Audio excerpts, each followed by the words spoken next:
didn't say that I'll be for 4 years. I'm saying this is the term, that maximum that one can grow. Right. But that's not our intention. Our intention is to get it done as quickly as possible. আমি নিশ্চিত নই সংস্কার প্রস্তাব সমূহ বাস্তবায়নের সুযোগ আমরা কতটুকু পাবো, তবে আমি আপনাদের কথা দিচ্ছি, আপনারা সুযোগ দিলে প্রয়োজনীয় কিছু অত্যাবশ্যকীয় সংস্কার কাজ শেষ করেই আমরা আপনাদের কাঙ্ক্ষিত নির্বাচন আয়োজন করব।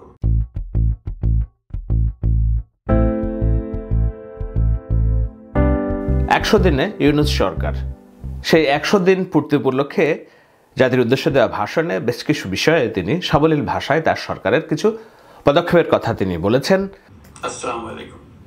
শুরুতেই স্মরণ করছি মুক্তিযুদ্ধের লাখো লাখো শহীদ এবং গত জুলাই আগস্ট মাসে ফ্যাসিবাদের বিরুদ্ধে ছাত্র শ্রমিক জনতার অভ্যুত্থানে নিহত সকল শহীদকে। আমি বরাবরই এর আগের বহুত আলোচনায় বলেছি যে বাংলাদেশ সম্পর্কে এর আগে আমি এতটা আশাবাদী আর আগে কখনো হইনি। আশাবাদী হওয়ার যথেষ্ট কারণ আছে, এই কারণে যে আমাদের যে প্রায় 16 বছরের একটা স্বৈরতান্ত্রিক মাফাইতান্ত্রিক সরকার এবং আমাদের ব্যক্তি স্বাধীনতা, মত প্রকাশের অধিকারহীনতা, ভুলণ্ঠিত নির্বাচন ব্যবস্থা, ভুলণ্ঠিত গণতন্ত্র, এই সকল কিছু পাড়ি দিয়ে, বিভক্তির রাজনীতি সব কিছু পাড়ি দিয়ে যখন জুলাই মাসে আসলো 2024-এর একতরফা ডামি ইলেকশনের পরের যে ক্ষোভ, জনপুঞ্জীভূত ক্ষোভের বহিঃপ্রকাশের সাথে সাথে দেশকে বৈষম্যমুক্ত করার যে ছাত্র জনতার আন্দোলন, সেই আন্দোলনের শেষের দিকে এসে হঠাৎ করে যে শেখ হাসিনা পালালো তার সমস্ত দলবল নৌকার অনুসারীদের নিয়ে, সেই পালায়ন পর অবস্থার প্রেক্ষিতে বাংলাদেশে সরকার পরিচালনার যে একটা শূন্যতা তৈরি হয়েছিল, সেই শূন্যতার প্রেক্ষিতে ডক্টর মোহাম্মদ ইউনূস সরকার দায়িত্ব গ্রহণ করেছেন এবং এই দায়িত্ব গ্রহণ করার পরে নানান রকম অসঙ্গতি, নানান রকম সমালোচনা, নানান রকম চাওয়া পাওয়া, বিভিন্ন দিক থেকে মানুষের নানান রকম দাবি দেওয়া আদায়, একটা আইন শৃঙ্খলাহীনতা, রাষ্ট্রহীনতা, নিরাপত্তাহীনতা, অর্থনৈতিক বিপর্যয়, সব কিছু মিলিয়ে একটা অস্বস্তিকর পরিবেশ যে ছিল। এরপরেও যেই অর্জন আমাদের, যেই স্বাধীনতা আমাদের, মত প্রকাশের স্বাধীনতা, দেশকে নিয়ে ভাবার স্বাধীনতা, তারুণ্যের নেতৃত্বকে এগিয়ে নিয়ে যাওয়ার স্বাধীনতা, বাংলাদেশের সবার মানবিক মর্যাদাবোধ প্রতিষ্ঠিত হওয়ার স্বাধীনতা, বৈষম্যহীন বাংলাদেশ প্রতিষ্ঠা হওয়ার যে স্বাধীনতা, সেই স্বাধীনতার স্বপ্ন আমরা পেয়েছি এই যে হাসিনা এবং তার নৌকার অনুসারীরা পালিয়ে যাওয়ার প্রেক্ষিতে। এই জন্যই আমি বলেছি বারবার যে বাংলাদেশকে নিয়ে এর চেয়ে বেশি আশাবাদী এর আগে আমি কখনো হইনি। আমাদের কিছু সংশয় আছে, কিছু সমালোচনা আছে, কিছু অতৃপ্তি আছে, কিন্তু মোটা দাগে রাষ্ট্র পরিচালনা একটা দুরূহ বিষয়। রাষ্ট্র পরিচালনার বাইরে যে যখন থাকেন তখন নানান বিষয়ে কথা বলা যায়, নানান বিষয়ে উৎসাহ, ক্ষোভ, ঘৃণা প্রকাশ করা যায়, কিন্তু রাষ্ট্র পরিচালনার যখন করা লাগে তখন অনেক বিষয়ের সন্নিবেশ, সম্মিলন ঘটাতে হয়। স্থিতিশীলতা, জনমনের নিরাপত্তাহীনতা নিরসন করা, অর্থনৈতিক মুক্তি, জনগণের কাঙ্ক্ষিত চাহিদা, চাওয়া পাওয়া, সংস্কার, এই সব কিছুই একসাথে সম্মিলন করাটা একটা দুরূহ কাজ, চ্যালেঞ্জ। সেই চ্যালেঞ্জটা ইউনূস সরকার 100 দিনে অর্থাৎ 3 মাস 10 দিন পরে কিভাবে তারা পালন করছে সেটির ব্যাখ্যা আমি যতবার শুনছি এবং তার বক্তব্য আজকে শোনার পর আমার সে আত্মবিশ্বাস যে দেশ সঠিক পথেই আছে, দেশ এগিয়ে যাবে এবং বাংলাদেশের তারুণ্য, বাংলাদেশের নেতৃত্ব নিয়ে আত্মবিশ্বাস অনেকখানি আমার বেড়ে গিয়েছে। সেটি বলার জন্য আজকের আলোচনা। প্রতিটি হত্যার বিচার আমরা করবই। জুলাই আগস্ট হত্যাকাণ্ডের বিচারের যে উদ্যোগ আমরা নিয়েছি তার কাজও বেশ ভালোভাবে এগিয়ে যাচ্ছে। প্রথিত স্বৈরাচার শেখ হাসিনাকেও আমরা ভারতের কাছ থেকে ফেরত চাইব। কেবল জুলাই আগস্ট হত্যাকাণ্ডই নয়, আমরা গত 15 বছরে সব অপকর্মের বিচার করব। ডক্টর ইউনূস বলেছেন যে অনেক বিষয়ে অ্যাড্রেস করেছেন তিনি। প্রথমত তিনি বলেছেন যে বাংলাদেশের নির্বাচন এবং সংস্কার নিয়ে মানুষের মূল যেই আগ্রহের জায়গাটা সেটি তিনি ব্যাখ্যা দিয়েছেন। সে জায়গায় তিনি বলছেন, আমরা আশা করছি নির্ধারিত সময়ে ডিসেম্বর-জানুয়ারির মধ্যেই সংস্কার কমিশনগুলো তাদের সুপারিশমালা সরকারের কাছে পেশ করতে পারবে। তাদের সুপারিশ নিয়ে আমরা রাজনৈতিক দলগুলোর সঙ্গে ক্রমাগতভাবে আলোচনায় বসব। সকলের ঐক্যমত্যের ভিত্তিতেই আমরা সংস্কার প্রস্তাব চূড়ান্ত করব। নির্বাচন কবে হবে এই প্রশ্ন আপনাদের সবার মনে আছে, আমাদের মনেও সারাক্ষণ আছে। আপনারা লক্ষ্য করেছেন নির্বাচন আয়োজনের লক্ষ্যে আমরা প্রয়োজনীয় পদক্ষেপ নিতে শুরু করেছি। কয়েকদিনের মধ্যে নির্বাচন কমিশন গঠন হয়ে যাবে। তারপর থেকে নির্বাচন আয়োজন করার সমস্ত দায়িত্ব তাদের উপর বর্তাবে। নির্বাচন কমিশন ভোটার তালিকা হালনাগাদ সহ আরো কিছু কাজ শুরু করে দিতে পারবে, যা একটা অবাধ নির্বাচনের সাথে সরাসরি সম্পৃক্ত। প্রথমবারের মতো প্রবাসী বাংলাদেশিরা পোস্টাল ব্যালটের মাধ্যমে যাতে তাদের ভোটাধিকার প্রয়োগ করতে পারে, সে লক্ষ্যেও সরকার কাজ করছে। তবে আমরা মনে করি না যে একটা নির্বাচন কমিশন গঠন করে দিলেই নির্বাচন আয়োজনে আমাদের দায়িত্ব শেষ। ডক্টর ইউনূস বলছেন, নির্বাচন নিয়ে আপনাদের সকল বক্তব্য নির্দ্বিধায় বলতে থাকুন, সবার মনের কথা তুলে ধরুন। আমার অনুরোধ, সংস্কারের কথাটাও একই সঙ্গে বলুন। বলতেই হবে আমাদের সংস্কারের কথা। সংস্কারকে পাশ কাটিয়ে যাবেন না। নির্বাচনের কথা বলার সঙ্গে নির্বাচনের অন্য অন্য ক্ষেত্রে সংস্কারের কথাটি বলুন। সংস্কার হলো জাতির দীর্ঘমেয়াদী জীবনী শক্তি।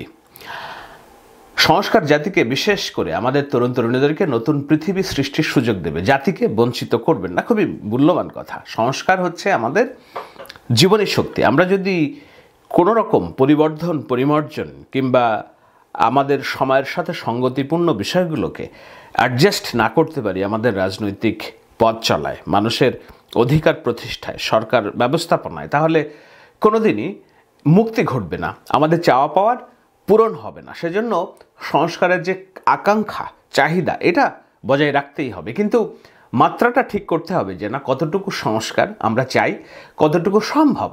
এবং এমন সংস্কার না যে এক গোষ্ঠী বলছে এরকম, আরেক গোষ্ঠী বলছে এরকম, আরেক গোষ্ঠী এরকম।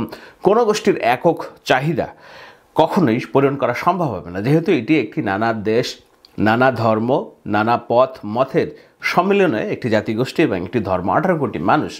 সুতরাং একক কোনো গোষ্ঠীর চাওয়া পূরণ হবে না, কিন্তু যে সকল গোষ্ঠী, যত গোষ্ঠী আছে, সবাই তাদের মত প্রকাশ করবে এবং সেখান থেকে সম্মিলিতভাবে যেই বিষয়গুলো সামনে আনার দরকার, সেগুলো যেন আমরা আমাদের তালিকায় অন্তর্ভুক্ত করতে পারি সামনে এগিয়ে যাওয়ার জন্য, সে বিষয়টি তিনি বলেছেন। সংস্কার নিয়ে তিনি আরও কয়েকটা কথা বলেছেন। তার মধ্যে আরেকটা হলো যে নির্বাচন আয়োজনে যে সংস্কার কমিশনের সুপারিশমালায় রাজনৈতিক দলসমূহ এবং দেশের সকল মানুষের মতামত অপরিহার্য, সেই কমিশন হলো সংবিধান সংস্কার কমিশন।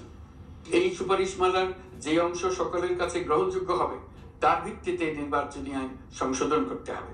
সমান্তরালভাবে ভোটার তালিকাও হালনাগাদ করার প্রক্রিয়া চলতে থাকবে। আমি নিশ্চিত নই সংস্কার প্রস্তাব সমূহ বাস্তবায়নের সুযোগ আমরা কতটুকু পাব, তবে আমি আপনাদের কথা দিচ্ছি, আপনারা সুযোগ দিলে প্রয়োজনীয় কিছু অত্যাবশ্যকীয় সংস্কার কাজ শেষ করেই আমরা আপনাদের কাঙ্ক্ষিত নির্বাচন আয়োজন করব। তো এই প্রসঙ্গে আমরা একটু মতামত জানিয়ে রাখি আমি, যে নির্বাচন এবং ডক্টর ইউনূসের সরকারের যে মেয়াদ, সেটি নিয়ে নানা রকম সমালোচনা আছে এবং আমি নিজেও এই সমালোচনা করেছি যে না, আপনাকে উদ্দেশ্য থাকতে হবে, দিন তারিখ থাকতে হবে, আপনি কতদিন ক্ষমতায় থাকবেন, কতদিন ক্ষমতায় থেকে আপনি প্রয়োজনীয় কাজটা করতে চাচ্ছেন। যদি আপনার সামনে নির্দেশনা না থাকে, তারিখ না থাকে, ডেডলাইন না থাকে, তাহলে আপনি একেবারে এটাকে কি বলে, এইটাকে উদ্দেশ্যবিহীন একটা যাত্রা হয়ে যায় এবং সেখানে অরাজকতা সৃষ্টির চেষ্টা হয়। যদি আপনার সামনে একটা ডেডলাইন থাকে, তাহলে যেসব স্টেক হোল্ডার, যেসব বাহিনী আছে, যেসব সরকার পরিচালনার একেবারে অপরিহার্য কাঠামো আছে, যেমন আমলাতন্ত্র, পুলিশ, সেনাবাহিনী, ব্যবসায়ী সমাজ, সাধারণ মানুষ, সবার মধ্যে একটা দিক নির্দেশনা থাকে। যদি আপনার রোডম্যাপ না থাকে, তো সেই রোডম্যাপ নিয়ে এর আগে ইউনূস সরকার স্পষ্ট করে কিছু বলেননি। এখন তিনি বলার চেষ্টা করছেন যে আমরা একটা প্রক্রিয়ার মধ্যে ঢুকে গিয়েছি, নির্বাচনী প্রক্রিয়ার মধ্যেই ঢুকে গিয়েছি, যেই কারণে আপনারা দেখছেন যে কমিশনগুলো কাজ করছে।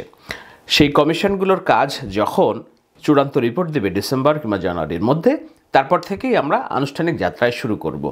সেই যাত্রা যাওয়ার পথে বেশ কিছু সাংবাৎসরিক, অর্থাৎ কয়েক বছর পর পর যে সংকট তৈরি হয় নির্বাচন কেন্দ্রে, সেটাও তারা দূর করতে চায় বলেই আমার মনে হয়েছে। এবং এই চাওয়ার মধ্যে দোষের কিছু নেই, সরল চাওয়া, এবং এই চাওয়াটা হৃদয় থেকে চাওয়া বলেই আমার কাছে প্রতীয়মান হয়েছে। যেমন কতদিন ডক্টর ইউনূস ক্ষমতায় থাকবেন সেটি নিয়ে একটা আল জাজিরার সাথে যখন তিনি আজারবাইজানে পরিবেশ সম্মেলনে গিয়েছিলেন, বিশ্ব ধরিত্রী সম্মেলনে, সেখানে তিনি একটা সাক্ষাৎকার দিয়েছেন। সেখানে প্রশ্নকর্তা তাকে বারবার বলার চেষ্টা করছিল যে আপনি কতদিন ক্ষমতায় থাকবেন, কারণ নির্বাচন তো দিতে হবে।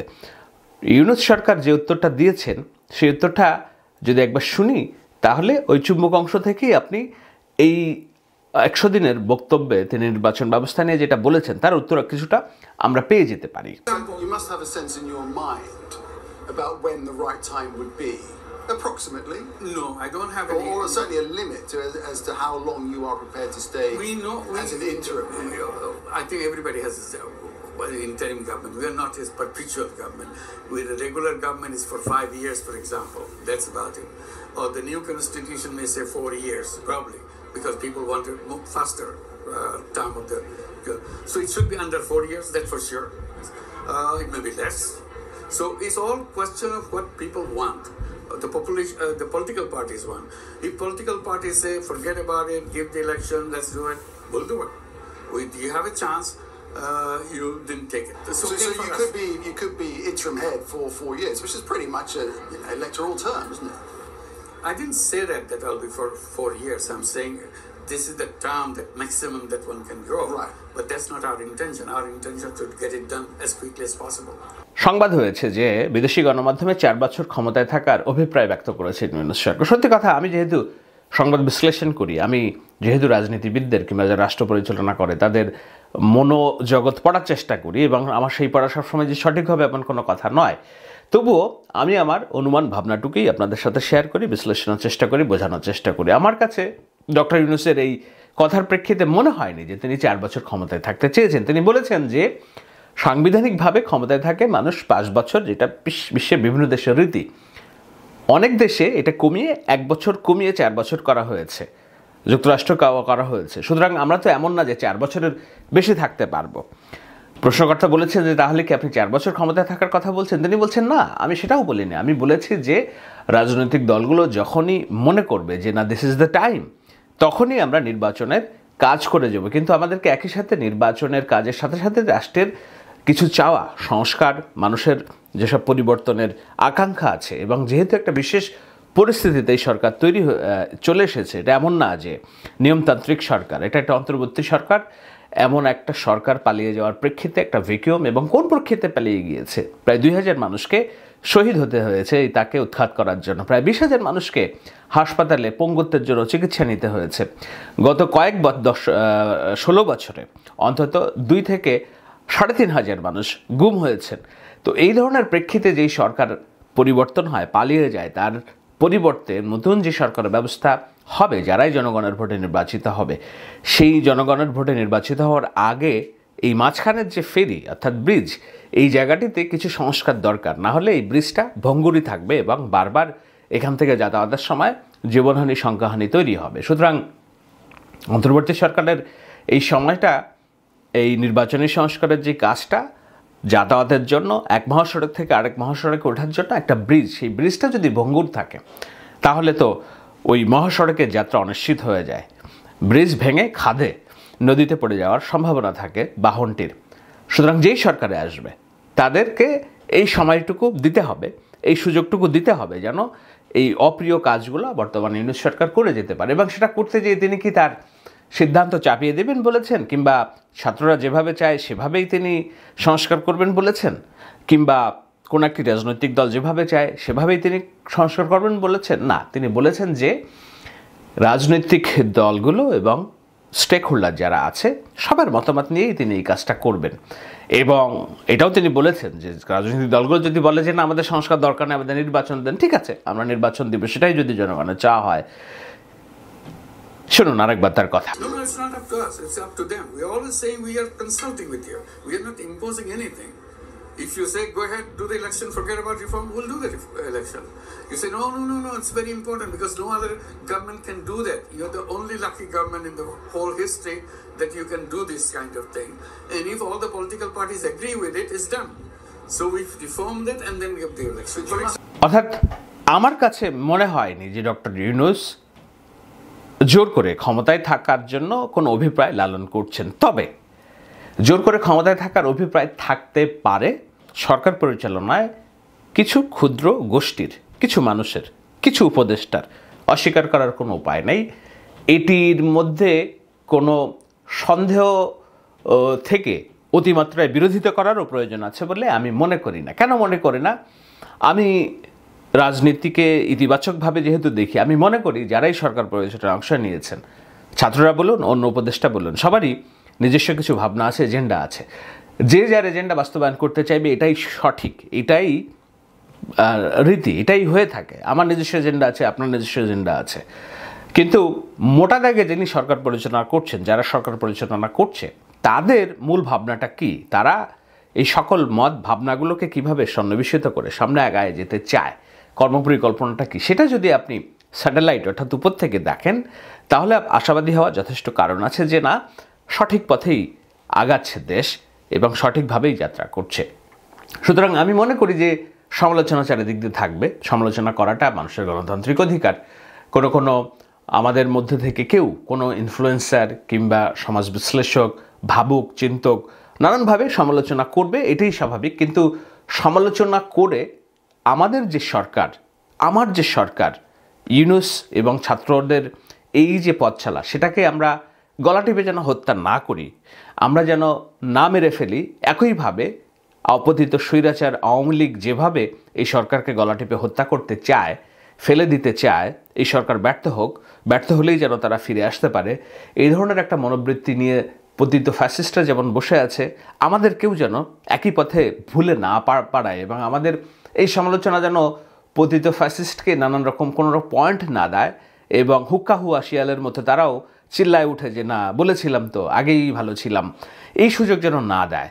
সেটা যেমন মাথায় রাখতে হবে, তেমনি এই সরকার যেন সঠিক পথে চলে, গতিপথ না হারায়, সেজন্য নিয়মতান্ত্রিক গঠনমূলক সমালোচনাটা সেটাও জারি রাখা উচিত বলে আমি মনে করি। কেননা সমালোচনায় কাজ হয়, সরকার কথা শোনে এবং তার দিক নির্দেশনা নির্ধারণ করার জন্য প্রয়োজনীয় উপকরণ পায় আমাদের কথা থেকে। সুতরাং কথা বলাটা জারি রাখেন।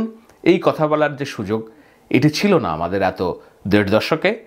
এটাই আমাদের নতুন বাংলাদেশ।